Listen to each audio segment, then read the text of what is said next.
Hello everyone! I'm proud to present to you my first meme build. It's a meme build though that actually works and is super fun to play. We take the most advantage we can out of Divergent Incinerate by keeping it at max stages all the time and making it so that these stages are never dropped, and of Cast While Channeling Bodyswap. The damage and concept of the build is centered around finding a way to make it so a fully charged Incinerate will never lose its stages and so will have max damage at all times. A fully charged Incinerate has crazy damage, especially so if Divergent. So if it was possible to make it never drop its stages, it would have ridiculous DPS. And yes, it can happen. I have been trying this build out in my stream for the last week, and it's been fire. Get it? Hey, bad joke. It's very fun and satisfying to play. So I hope you enjoyed the video. I will leave my current build PoE in the description, and because I've noticed that people often request cheaper versions of the build that could work as league starters, I will also leave a PoE that is easily affordable in around 10 to 15 divines. Without further ado, here's how the build works.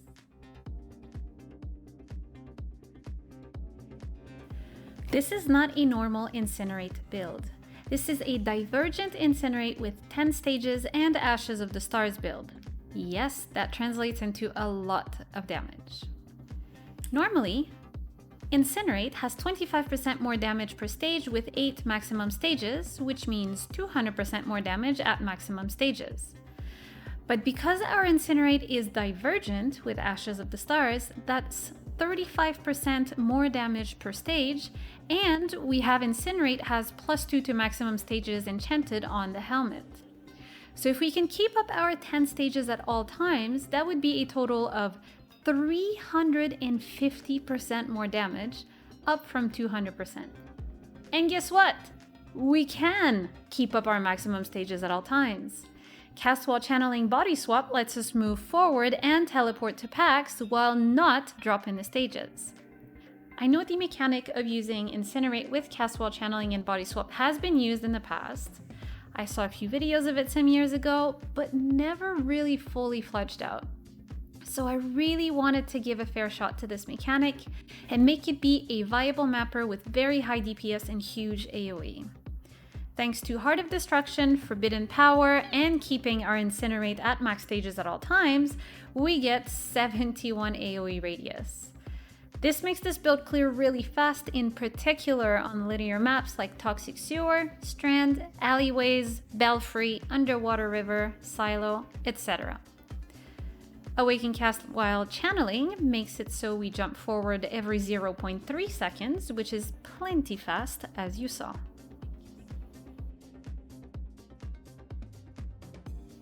So first of all, the helmet. We are using Crown of the Inward Eye. Crown of the Inward Eye is a good helmet as it gives us both life and damage, but I did not get this helmet for that reason. It was because it is a good helmet choice with the Incinerate has +2 to maximum stages enchant. This enchant is big and you want to get it if you can. It does not have to be this helmet, it can be any helmet, even a rare with life and damage, as long as it has this enchant. If you cannot get it with this enchant, the second best is +1 to maximum power charges, but again, try to get it with the max stages of Incinerate enchant. It is a lot of damage. In the helmet, we socket Herald of Ash, Clarity, Arrogance, and level 3 Enlighten. This reserves life to make space for more auras, as we are low life. We reserve just below 45% of our life to make it so we have Overleech with Petrified Blood.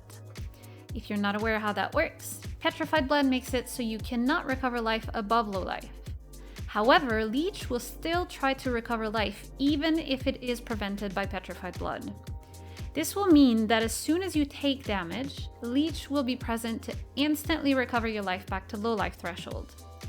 I didn't know about this tech because I never played with Petrified Blood before my last build, but someone in my YouTube comments named Gehirn Doper pointed it out to me. Thank you for that. This helmet cost me 1 divine. For the weapon, You can use a staff for cheap, like Annihilating Light, or a one-handed with Squire for more damage.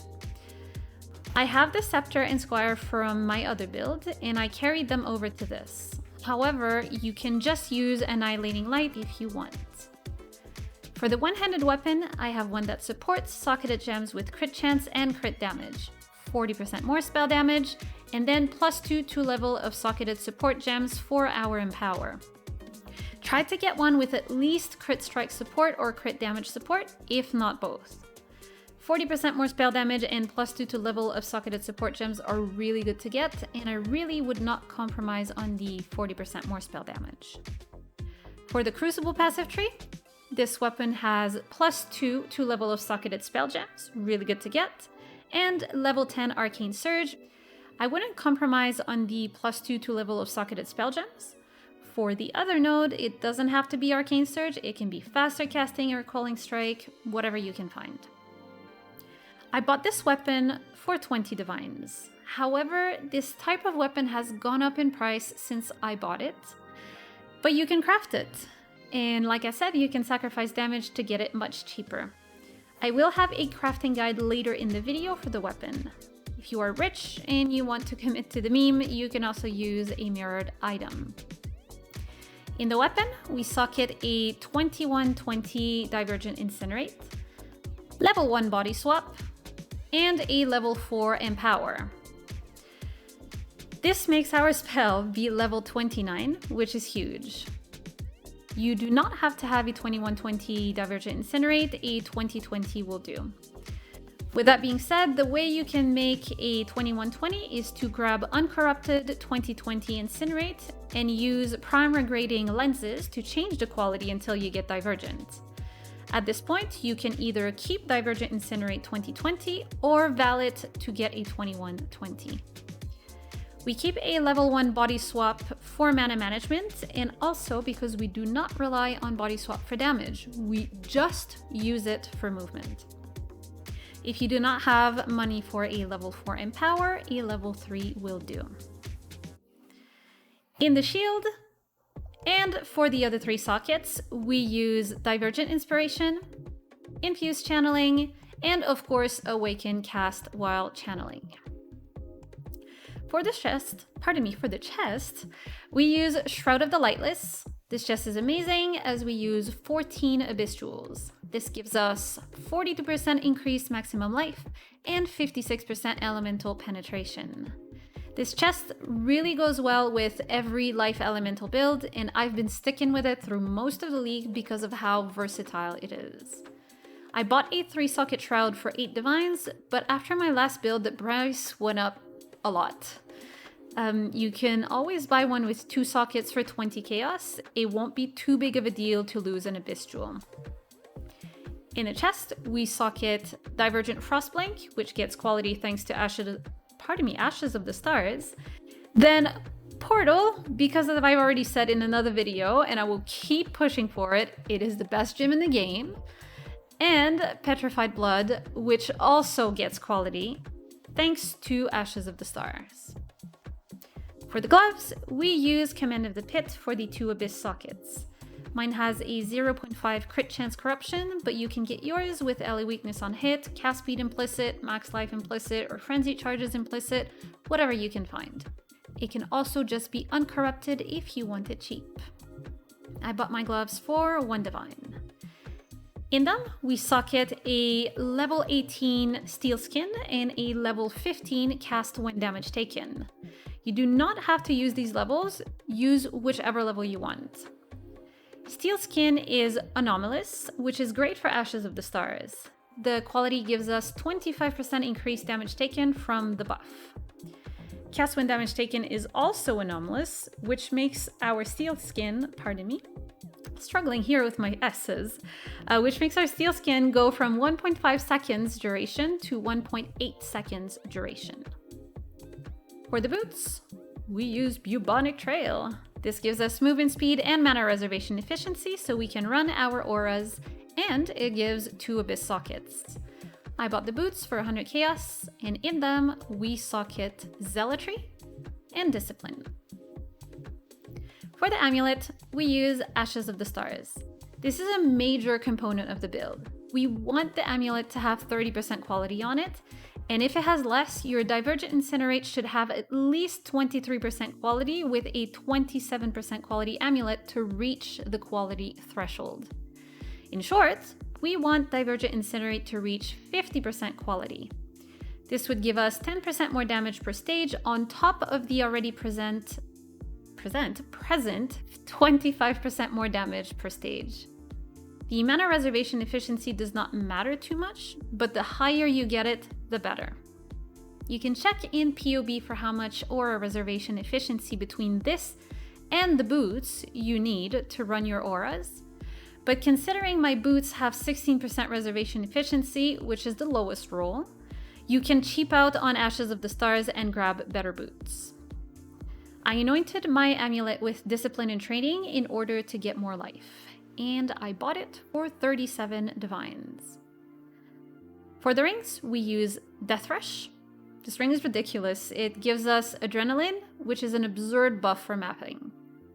For the other ring, we use a ring that gives us Strength, Life, and whatever stats we need. For the belt, we use Darkness Enthroned. This gives us 2 Abyss sockets and a lot of stats from them.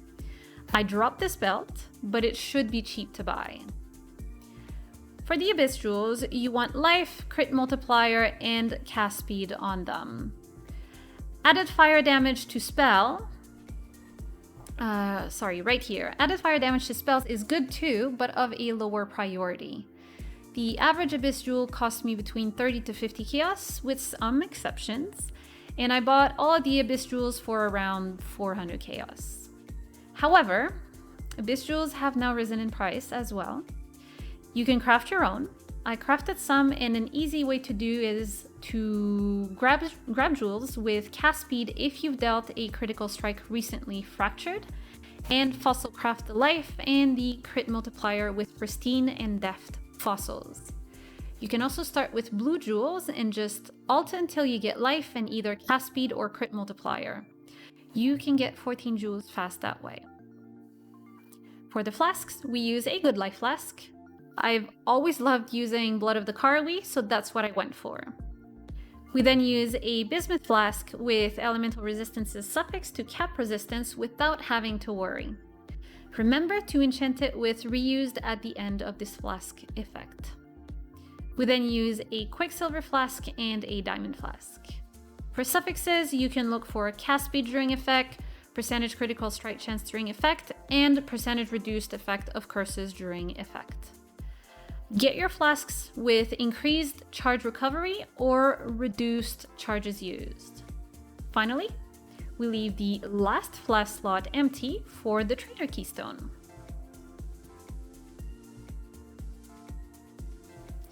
For the passive tree, we are Elementalists. This is a great, if not the best ascendancy for what we want to do. Bastion of Elements is a very good defensive tool, especially because we pick a lot of notables. Shaper of Storms is more damage, and Mastermind of Discord is great damage because Master of Fire from our Cluster Jewel applies fire exposure to nearby enemies, and by flickering on top of enemies, most of what we hit is nearby. Heart of Destruction, back to the Ascendancy, is amazing for AoE. 60% increased AoE is really nice, and I would say needed for the build to feel good. We then allocate Forbidden Power for more AoE and damage with Forbidden Flame and Flesh. With 7 power charges, that's another 42% increased AoE, and it lets us generate power charges, which is also important. So in the tree, we pick damage stuff at the start, and then we move to the upper part of the tree, where we pick a Wheel of Life Recoup, Life Notes, then we grab Crit Wheels, that's 1, 2, Power Charges, 1 here, one here, and the Power Charge Wheel, and then we pick Pain Attunement and the Melding Hybrid Wheel next to it. In this area of the tree, there are a lot of useful hybrid nodes that boost both our life and ES, like Purity of Flesh and Written in Blood. On the right part of the tree, we grab Ethereal Feast so that we can leech ES, and we get the instant leech mastery. We also get Life Leech thanks to Doriani's Lesson, so we have both Life and ES Leech at the same time, which provides nice recovery. For the Cluster Jewels, we get one with Doriani's Lesson, which is mandatory to leech unless you have leech somewhere else. Master of Fire for exposure, and Prismatic Heart for damage and to cap our res. In the other Cluster Jewel, I have Prismatic Heart and Sadist, as we both ignite and shock.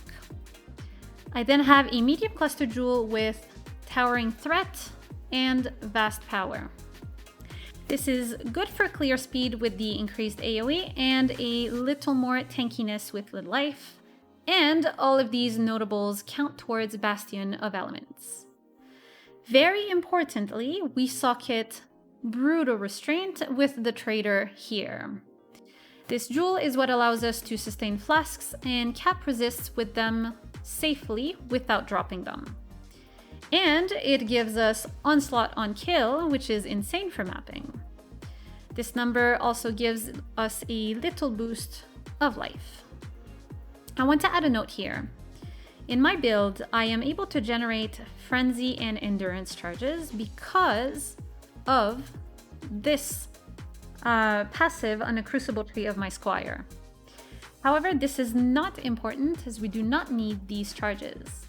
If you want to generate Frenzy charges easily, what you can do is you can anoint the bottom of the tree Disciple of the Slaughter on the amulet, which will be more than enough to keep them up while mapping. That is what I did with the cheap PoB version of this build.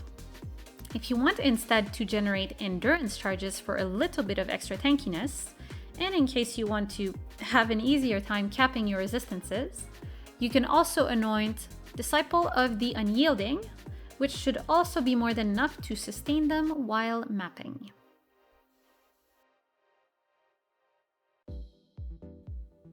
You can make this build anywhere from 10-15 divines to multi-mirrors, depending on what you go with.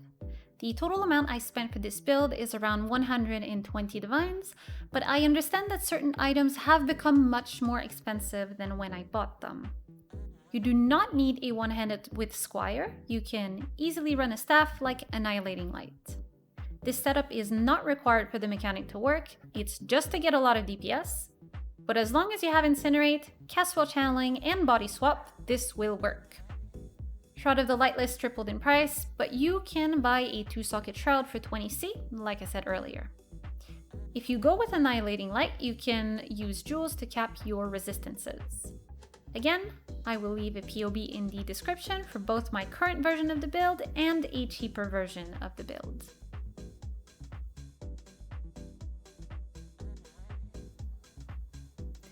Here's how you can craft a one-handed weapon similar to the one I have, but on a lower budget. The credits for this section go to Terror_5 for helping me figure out the necessary steps, as I am not very familiar with crafting.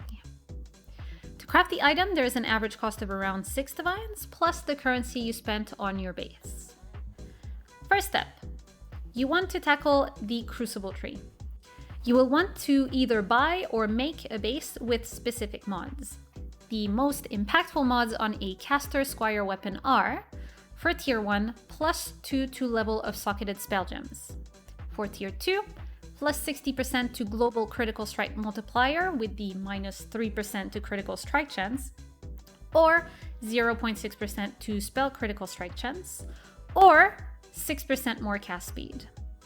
For tier 3 and tier 4, socketed gems are supported by level 10 Arcane Surge is great. You can also get other support gems that increase your damage and quality of life like Culling Strike, Iron Will, or faster casting. You do not have to get all 3 tiers in. The Crucible tree for my weapon, for example, only has 2 mods, +2 to level of socketed spell gems, and level 10 Arcane Surge. I would suggest at least getting +2 to level of socketed spell gems, and then you can see if anything else on top is obtainable. Second, once you're done with the Crucible tree, you have to deal with the influence of the weapon. If you find a base that is not influenced, you can add Shaper influence with your Hoardy crafting station by following these steps. Step 1. If you have a good skill tree and the base has no split tag, make a split copy of that base with a Fractured Fossil or Phneumo Plagued Arachnid Beast. That way you can have 2 attempts at crafting it. Step 2.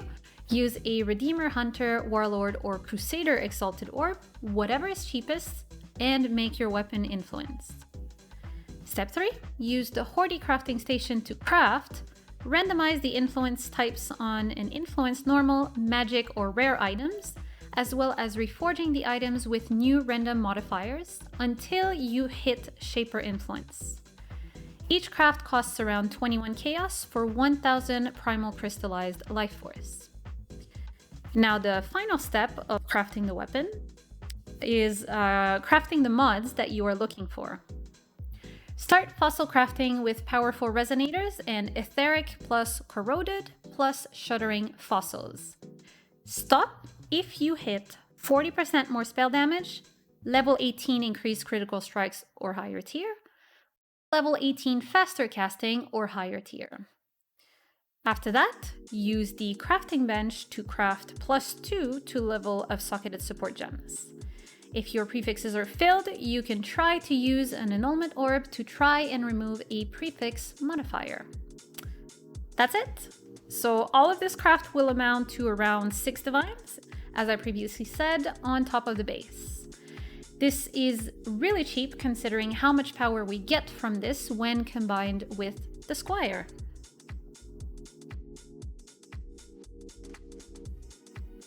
This build is so fun, and I cannot stress it enough. I've always been a Flicker Strike enjoyer, but I wanted to try and get a similar result with another skill. I will admit, it is a bit of an adrenaline rush. I make a lot of jokes on my stream about letting Jesus take the wheel once you start pressing down the right button of your mouse, but I have found over time that Bodyswap actually gives you a lot of agency in terms of where you want to direct your character in comparison to Flicker. I was very happy to see that I could complete a 100% Delirious map, and although the build is clearly not made to farm uber bosses, I am extremely satisfied with it. As usual, a big thank you for watching me, tons of kisses, mwah, mwah, mwah, and goodbye!